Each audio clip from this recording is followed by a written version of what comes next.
And someone say yes. Good morning, sir. Yes, sir. Morning. Thank you. So today we'll be discussing about osteomalacia and osteoporosis, vitamin D deficiency, the calcium deficiency disorders.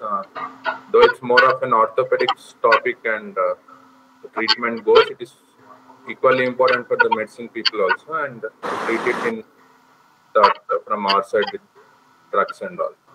So what exactly is osteomalacia? Osteomalacia, it refers to a marked softening of your bones, most often caused by severe vitamin D deficiency. And this softened bones in children and young adults can lead to growth deficiency and bowing during growth, especially in weight-bearing bones of the legs. So that's why you see rickets where the legs are bowed and all. So bow legs, that's what you call. So it's a softening of your bones, and the osteomalacia in older patients, that is more than 50 or 60 age, can lead to fractures. And this is predominantly due to vitamin D deficiency. So here just an outview. Osteopenia is part of the bone where the bone is not 100% or full. In that you have osteomalacia, osteoporosis, and you have osteoporosis, osteomalacia, and there's another condition, hyperparathyroidism.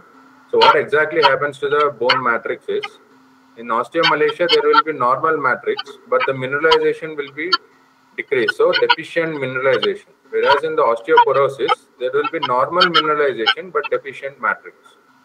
So it's in the both of them there is bone deformities, but in osteomalacia the bone has normal matrix but deficient mineralization, and whereas in the osteoporosis there is deficient matrix and normal mineralization, and whereas in the hyperparathyroidism there is normal matrix and mineralization but increased resorption. So the three different conditions, osteoporosis, osteomalacia, and hyperparathyroidism, for the differential diagnosis.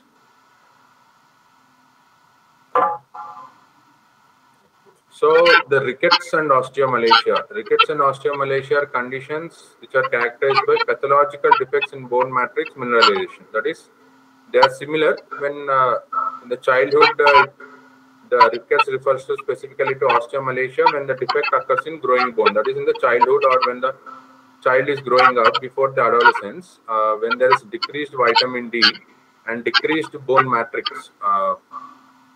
As I was saying, is decreased mineralization. It leads to softening of the bones, and the bones you will be seeing them having bow legs and knock knees. That's what you call.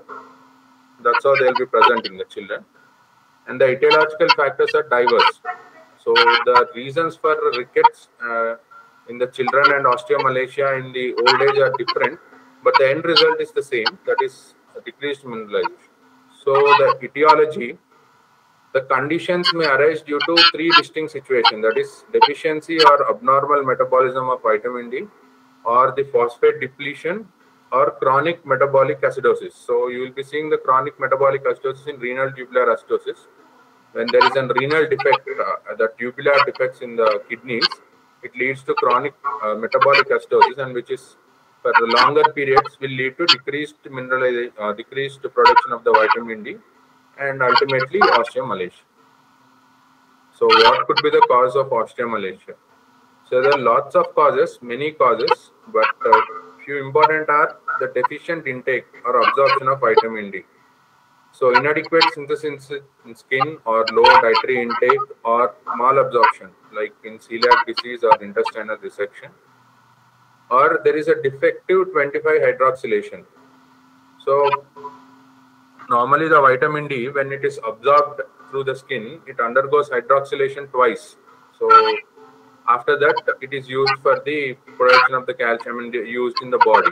So when there is a defective hydroxylation, that is 25 hydroxylation due to chronic cholestasis or drugs like phenytoin, then also you will be seeing vitamin D deficiency or defective 1-alpha hydroxylation. So first it undergoes 25 hydroxylation and then 1-alpha. So when there is a end, you will be seeing 125 trihydroxy vitamin D being present in the body. So in the conditions like chronic kidney disease or tubular disorders, as we spoke previously, renal tubular acidosis. Then you will be seeing defective decreased vitamin D, or the inhibitors of mineralization, that is aluminum or bisphosphonates, then also, or some other conditions where there could be decreased X-linker for hypophosphatemia or some tuber induced. But the important one is deficient intake, defective 25 hydroxylation due to chronic cholestasis, and defective 1-alpha hydroxylation due to chronic kidney disease. So the important, when you are writing an answer about this, or whenever you want to remember about this, this inadequate synthesis in skin and the malabsorption disorders like celiac disease is very important, followed by chronic cholestasis and the chronic kidney disease. So how exactly the patient presents? The patient normally in the earlier stages, they will be presenting with muscle weakness, that is proximal myopathy. The proximal myopathy is most commonly seen, and then patients complain of back pain. And then later stages, they start complaining about the bone pains, and when the bone pain is present, then the osteomalacia is due longer durations, then there will be vertebral collapse, there is kyphosis or loss of height, or deformities or stress fractures. And due to this proximal myopathy, the patients will complain of difficulty in raising up from chair. And later on, when the pain increases in the bone pain, and then they will be seeing difficulty in walking and waddling gait sometimes. So the primary would be muscle weakness, that is proximal myopathy you will be seeing. So it's very important in the old age, because old age you will be seeing muscle weakness or disuse atrophy.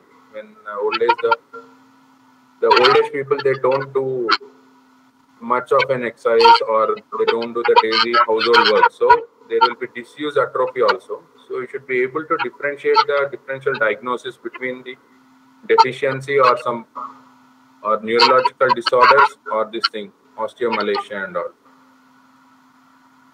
So it's important whenever someone is complaining of proximal myopathy or muscle weakness, it's important you rule out the vitamin D deficiency and the calcium deficiency also.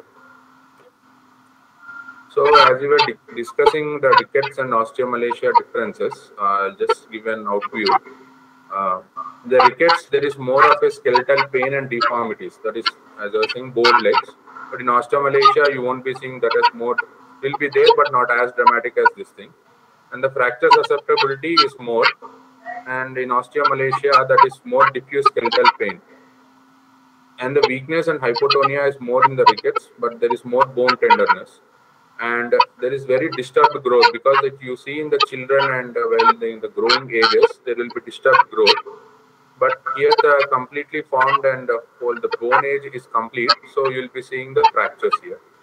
And the ricketic rosary, that is prominent costochondrial junctions, and here you will be seeing the waddling gait, that is gait disturbances. And the most important one in osteomalacia, that is proximal muscle weakness and hypotonia. So the important points to be remembered is there is more fracture susceptibility in both of them, but it's more so in the rickets. And there's a diffuse skeletal pain. That is, they cannot pinpoint that they are having the pain in the one part of the bone. So they will be saying of diffuse skeletal pain and the bone tenderness. So the differential diagnosis comes here is the bone tenderness you will be seeing in other leukemias and all that conditions also. So when there is an old age and the patient is complaining of weakness and bone tenderness and diffuse skeletal pain, the differential diagnosis should be the leukemias also. So it's very important. First, you rule out the normal causes, that is vitamin D and calcium deficiencies and other electrolyte abnormalities, and then you go for the next test. So what laboratory investigations that you want to do whenever you are suspecting or anything there is a vitamin D deficiency or osteomalacia? So serum alkaline phosphatase and phosphate level should be done other than the plasma calcium, because most form normally the plasma calcium is normal but decreased in very severe disease, that is the long-standing disease or where there is high deficiency of intake, then you would be seeing a plasma calcium deficiency. But whereas there is an increased serum alkaline phosphatase and low serum phosphate. So it's very important, low serum phosphate and increased serum alkaline phosphatase along with normal or decreased calcium. And if you do, then there will be decreased to 25 hydroxylation deficiency also. So on imaging, so the other investigations, normally we go for the X-rays. So there you will be seeing defective mineralization in the pelvis and the long bones and the ribs with pseudo fractures. That is, there won't be a fracture, but the patient will be complaining of the pain that is similar to the fracture, and there is a Looser's jones. So here you can see the Looser's jones. And the linear area of low density surrounded by sclerotic bone. That's how it will be. A linear area of low density surrounded by sclerotic bones. So defective mineralization in pelvis, long bones and ribs is most common, along with Looser's jones. So here you can see Looser's zone, incomplete stress fracture with healing due to the lack of the calcium on the compression side of the bone. So whenever there is a pressure applied, there you can be seeing here you can see the fractures here. That is an incomplete fracture. The complete fracture is, it runs through all along the bone. Only there is partial fracture here. There is an incomplete fracture. And the codfish vertebrae, it is like fish mouth, the codfish vertebrae here in this diagram. That is due to the pressure on the discs. Due to the decreased calcium and vitamin D, there will be more pressure being applied on the spine. And as the pressure keeps on increases, the deformity of the spine occurs and it results in the shape of a codfish. So you can have fish mouth vertebrae also. So codfish vertebrae is what you call. A trefoil pelvis due to the indentation of acetabular fractures.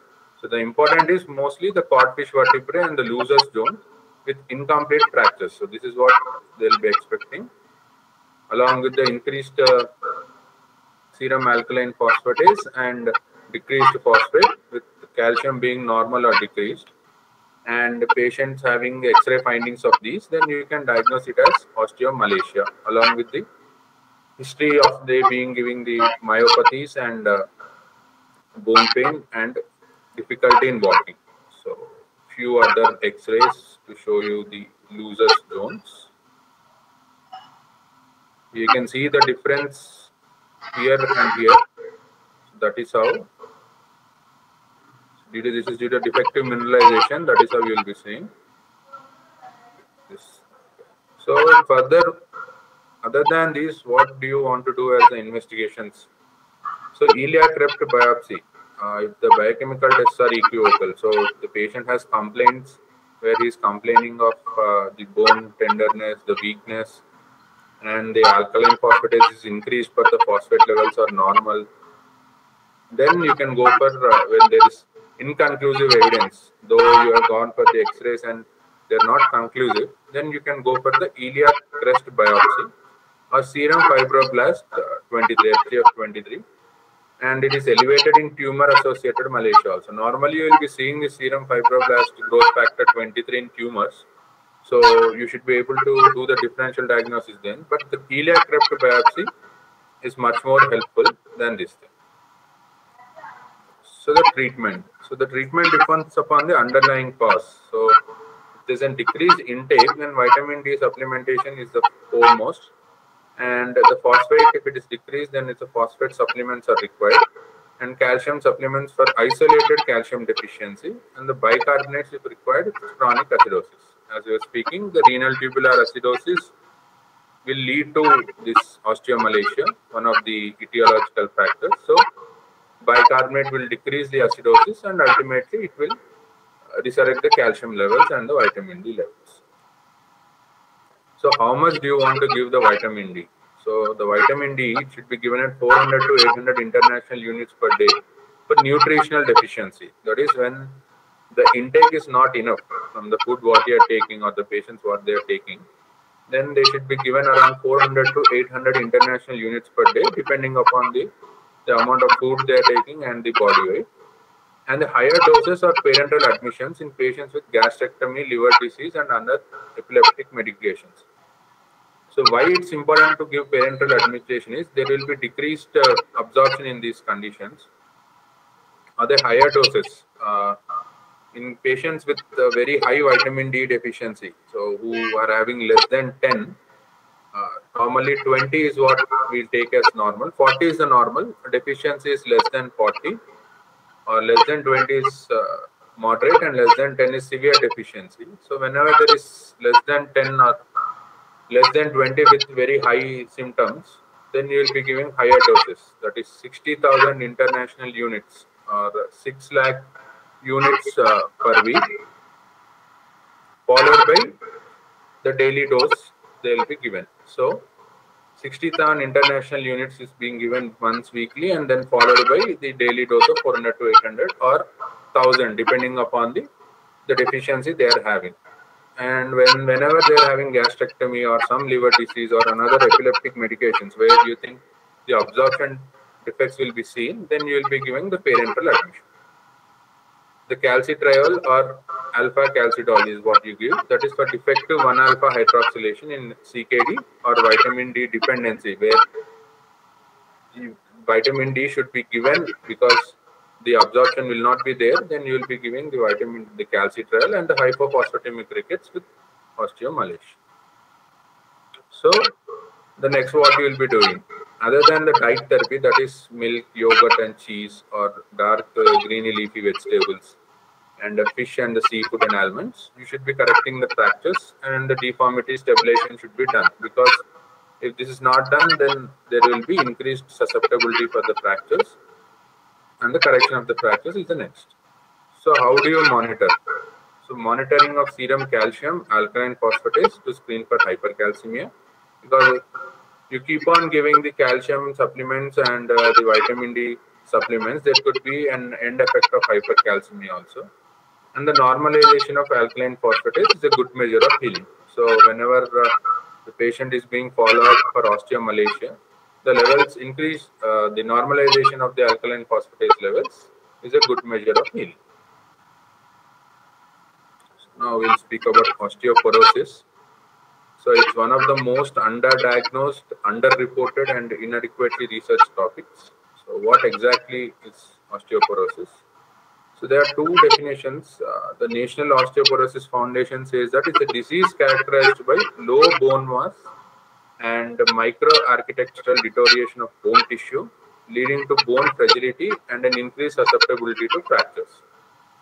Whereas the World Health Organization says that bone mineral density T-score greater than the standard minus 2.5 standard deviation from the mean peak in adult bone mass, that is a woman in her 30s, is what you take the mean peak adult bone mass, and the T-score, that is the bone mineral density T-score, when there is a more deviation more than minus 2.5 from the mean, then you would call as osteoporosis. So this is a one definition that we use now commonly, and this is what you should be writing in the exam. That is a T-score with a standard deviation of more than minus 2.5 from the mean in the peak adult bone mass.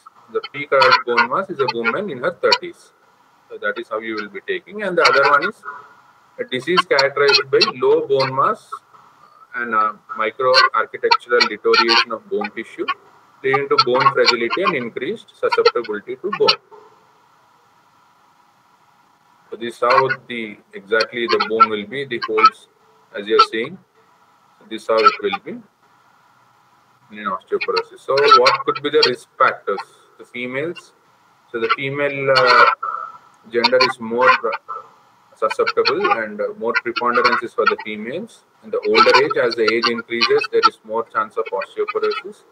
And the family history of osteoporosis and broken bones, being small and thin, and the history of low sex hormones, that is low estrogen levels in the woman, including the menopause that we'll be seeing. The female gender with old age, you will be seeing most commonly presenting with osteoporosis. So one of the cause for them is the menopause, where you will be seeing low estrogen levels, and the missing period, that is amenorrhea, and low levels of testosterone and estrogen in the men also will lead to osteoporosis.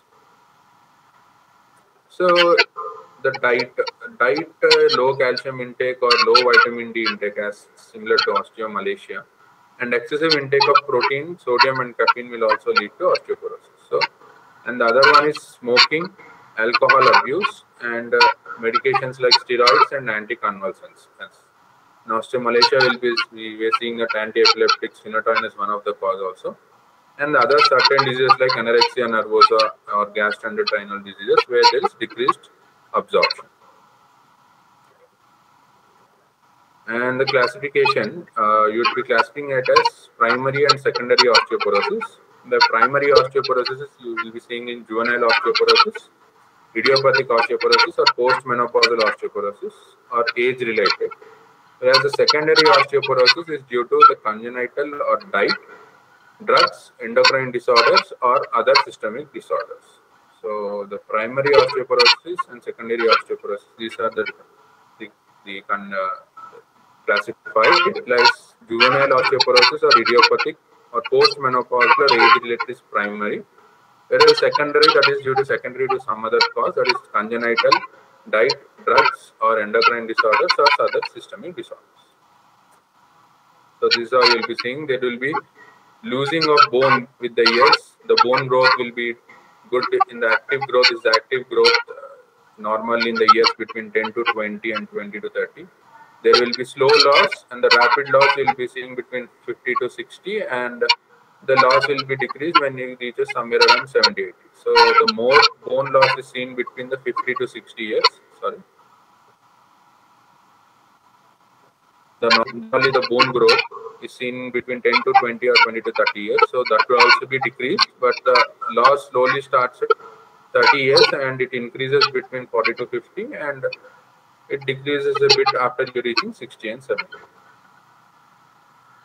So the prevalence, as the age increases, the men have the osteoporosis and the women it decreases, but most commonly female preponderance is more, and 80% of the suffering for osteoporosis are women, and that is only above the age of 50 you will be seeing more of men being involved, but sorry, the less of the men being involved and more of women being involved, and within 30 to 40 it could be equal, but 80% of those suffering from osteoporosis are women, and above the 50% of the women aged about 50 years or older, and 20% of men will suffer from osteoporosis related fracture within their remaining lifetime.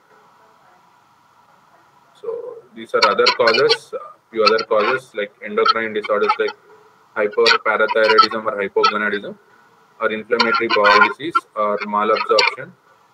So I'll tell the few important things that you can remember. That is hyperparathyroidism and hyperthyroidism and Cushing syndrome under the endocrine disorders, and the inflammatory bowel disease and malabsorption, and under the drugs, gonadotropin releasing hormone agonists and thyroxine over replacement, and anticonvulsants. So if you can remember these, this should be enough. So under the drugs, the corticosteroids, the gonadotropin releasing hormone agonists, and the anticonvulsants, the important ones, and under the endocrine, hypogonadism, hyperparathyroidism, and hyperthyroidism, and under the inflammatory disorders, inflammatory bowel disease, and under the gastrointestinal disease, it's malabsorption. So the few other causes than what we were discussing previously.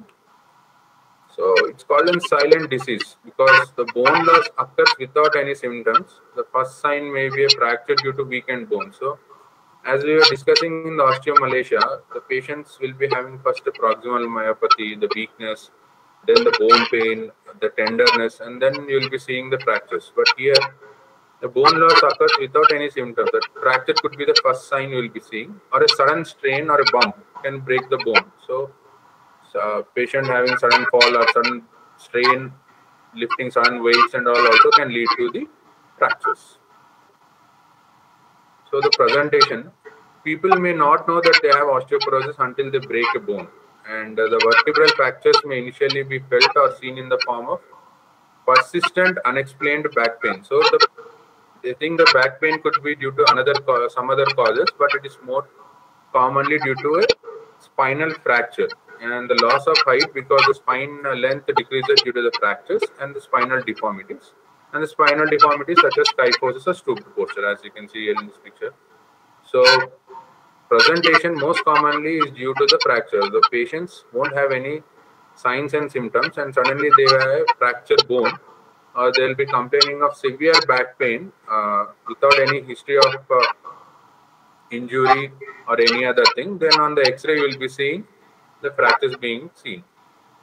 So how do you want to diagnose? So the fracture being the first sign. So the radiograph, that is X-ray, would be the most common and the most important diagnostic test. So the plain radiographs may reveal asymptomatic vertebral deformities, and the dual energy X-ray absorption, that is DEXA scan, is the gold standard for the bone mineral density measurement.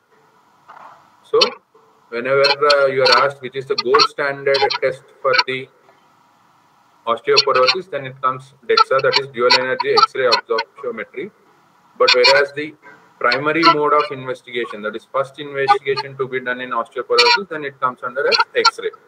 There is two different questions, gold standard and the primary. So what does it do? It measures the central or axial skeletal sites, that is spine and the hip, and may measure other sites also, that is total body and the forearm. And it's a precise, accurate, and uses low dose of radiation. So dual energy X-ray absorptiometry, the DEXA scan, is very important because it is very precise, accurate, and it's very low dose of radiations, and most commonly done in spine and the hip, and that is central or axial skeletal sites. And it's a gold standard for bone mineral density measure. The bone density, quantitative ultrasound of the calcaneum, is a screening procedure before the DEXA. So before you do a DEXA scan, then the quantitative ultrasound of the calcaneum is the screening procedure.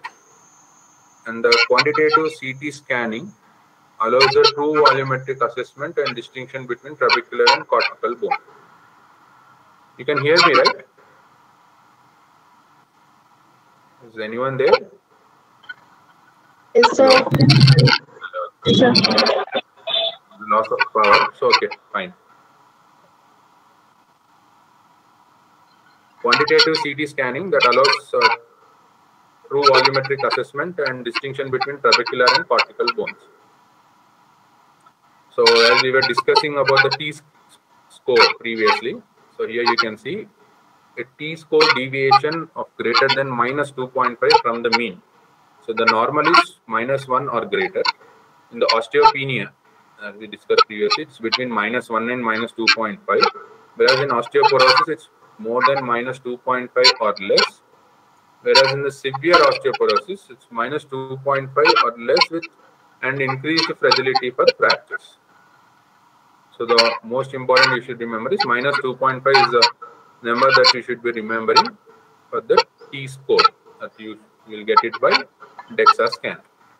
And the investigations for the bone densitometry is low trauma fractures or clinical features of osteoporosis, that is height loss and kyphosis. So here you can see the clinical features. You won't be seeing pains and tenderness and other things. You will be seeing height loss and kyphosis, or the osteopenia on plain X-ray, or corticosteroid therapy for longer duration, or family history of osteoporotic fractures, or early menopause. So whom you should be doing this bone mineral density test is the patients with kyphosis or height loss, low trauma fractures, that is from small standing height or less, with small low trauma also they will be leading to fractures, or osteopenia, or early menopause, or the BMI less than 19.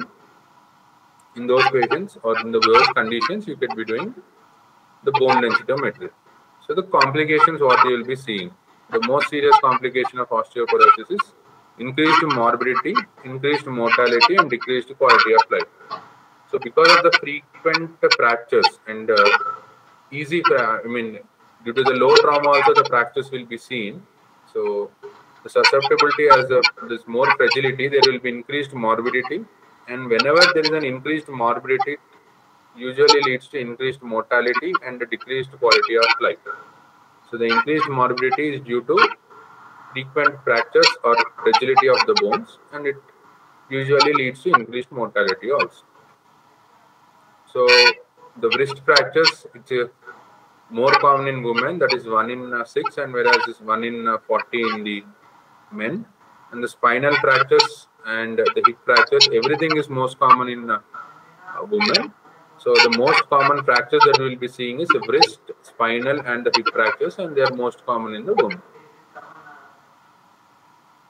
In the management principle, how do you want to manage? So first and foremost is for any disease, the lifestyle modification, that is non-pharmacological treatments, the lifestyle modifications come, that is minimizing the risk factors and minimizing the factors that contribute to the fall. So it's similar, the risk factors and this fall, that is minimizing the factors where there could be increased trauma to the bones, and there's therapeutic intervention, that is slowing or stopping the bone loss, maintaining or increasing the bone density and strength, and maintaining or improving the bone microarchitecture.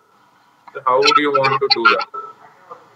By symptomatic management of vertebral fractures and bed rest for 1 to 2 weeks and analgesics. So the analgesics for the pain and the rest for the healing of the fractures. And the calcium and vitamin D supplements, exercise to increase the strength of the muscle so that there will be decreased fractures on the when there is very little trauma also, and the smoking cessation and reduced falls, that is physiotherapy and home safety should be done, and the pharmacological intervention, that is anti-resorptive drugs like bisphosphonates and HR hormone replacement therapy and selective estrogen receptor modulators or calcitriol.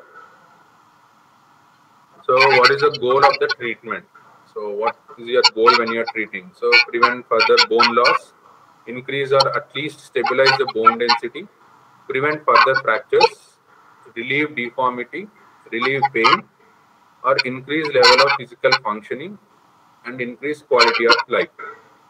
So whenever the main goal, whether it is in osteomalacia or osteoporosis, further bone loss should be your first treatment, first goal, and stabilize the bone density and relieve the deformities and relieve the pain. So this should be increased to, this all leads to increased quality of life. So end goal should be the increase the quality of life for the patient, whatever the disease it may be. So increasing the quality of life for the patient is the most important thing as a doctor. So how do you want to do in these conditions is prevent the further bone loss or further fractures or relieve the pain. So the symptomatic drugs for the pain and the definitive treatment for the fractures and the bones. So the pharmacological treatment is the same because it's a calcium and vitamin D deficiency. You will be giving calcium and vitamin D supplements and the anti-resorptive agents. So they are bisphosphonates.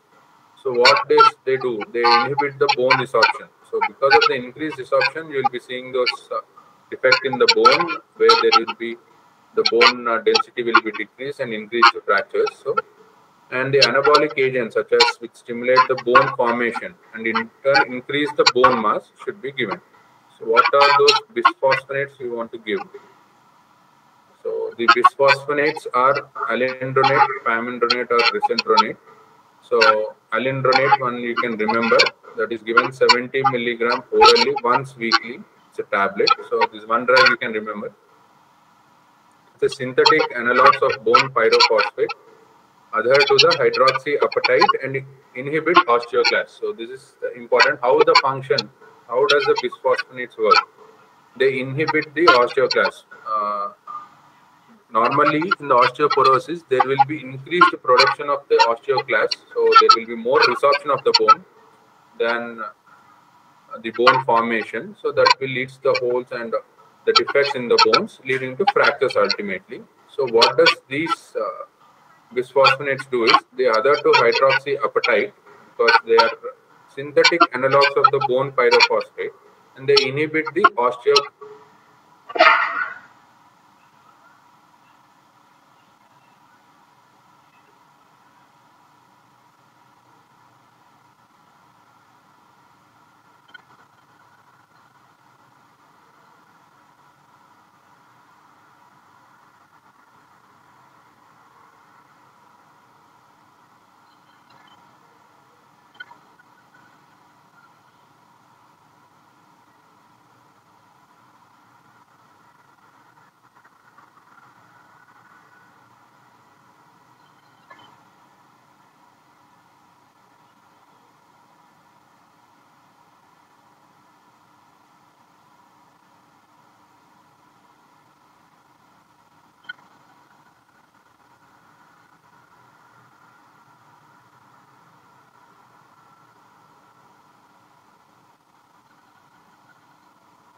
Yeah, now it's fine. Yeah. Can you hear me now? Anyone? Yes, sir. Yeah, it was a small glitch in the network. So where were we? So you heard whole of the treatment till here? No, Come sir. again. Only bisphosphonate, sir. Okay. Then I'll come from the start again. So thank you. The pharmacological management, which maintains its bone mass, the calcium or vitamin D, and the anti-resorptive and anabolic agents. So the pharmacological therapy, it's bisphosphonates. How does they act? They act by inhibiting the osteoclast action by adhering to hydroxyapatite. And the drugs you can remember is alendronate and pamendronate. Two drugs you can remember. The other one is hormone replacement therapy. So hormone replacement therapy is most usually required in postmenopausal women. That is oral estrogens can be given. But the important one that you can remember is ethinyl estradiol. And the transdermal estrogen, that would be 50 grams of estradiol per day. And the selective estrogen receptor modulators, that is raloxifene or tamoxifen. So the names are very important because it's a 10 marks question could come for you as osteoporosis. So the calcitriol, it reduces the vertebral fracture, and the calcitonin. So how does the calcitonin act? It binds to the receptors on the osteoclast and it decreases the function of the osteoclast. So once daily it's given by inhalation dose it's given. And next is parathyroid hormone, that is teriparatide is given. It stimulates the bone formation. So the dose it's not that important, but the drug name it should be important that you should be remembering. And the strontium granulate and denosumab. The denosumab is a monoclonal antibody that inhibits the osteoclast activation. So whenever you are writing about the osteoporosis, your pathophysiology goes as increased osteoclast function compared to the osteoblasts. Normally, the osteoclast and osteoblasts are equal, but whenever there is an increased osteoclast function, there will be increased bone resorption than the bone formation, leading to the fractures. And the non-pharmacological approaches, that is, other than the pharmacology, that kyphoplasty and vertebroplasty can be done. And the measures to avoid falls at home, adequate lighting, handrails, and handholds in the bathrooms. And the patients who have weakness or balance problems, that is when there is an old age or increased age, or one with the weakness in the limbs, then you can be giving a cane or walker. So how do you want to monitor the treatment? The response to the treatment is monitored by repeated bone mineral density measurement or measuring the biochemical markers of bone turnover.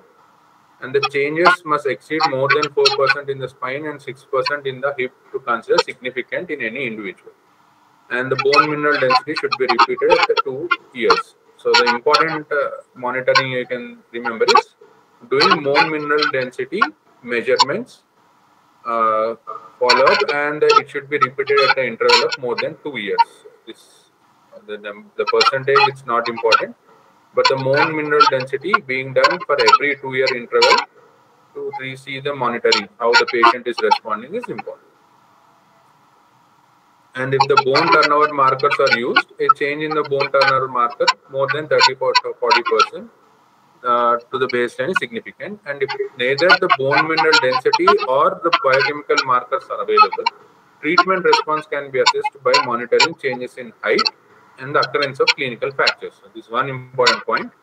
Normally, you'll be doing bone mineral density or bone turnover markers to see the prognosis. But if they are not available, per se, if the patient is coming from some rural areas where they don't have the availability of these tests and they are not affordable to do, then you can be seeing by their height and the occurrence of the clinical fractures. And if they are decreasing the clinical fractures and the height is good, then you can see the prognosis is good. That's it. So here I would like to end the topic today. So osteomalacia and osteoporosis both are due to decreased calcium or decreased vitamin D, and the only important slide I'll be showing is, this one slide. Just remember, there is decreased mineralization, deficient mineralization in osteomalacia, whereas there is deficient matrix in osteoporosis. This is one point that you should be remembering. The difference between the osteomalacia and osteoporosis. Normal matrix with deficient mineralization is osteomalacia. So that's why you will be seeing looser zones and fractures, whereas due to the deficient matrix, there will be, due to the increased action of the osteoclast comparative to the osteoblast, there will be increased resorption of the bone. So decreased deficient matrix, that is the deficient matrix with normal mineralization, leads to fragility and the fracture of the bones. So here I would like to end the topic. Thank you so much, and would meet you in the next week.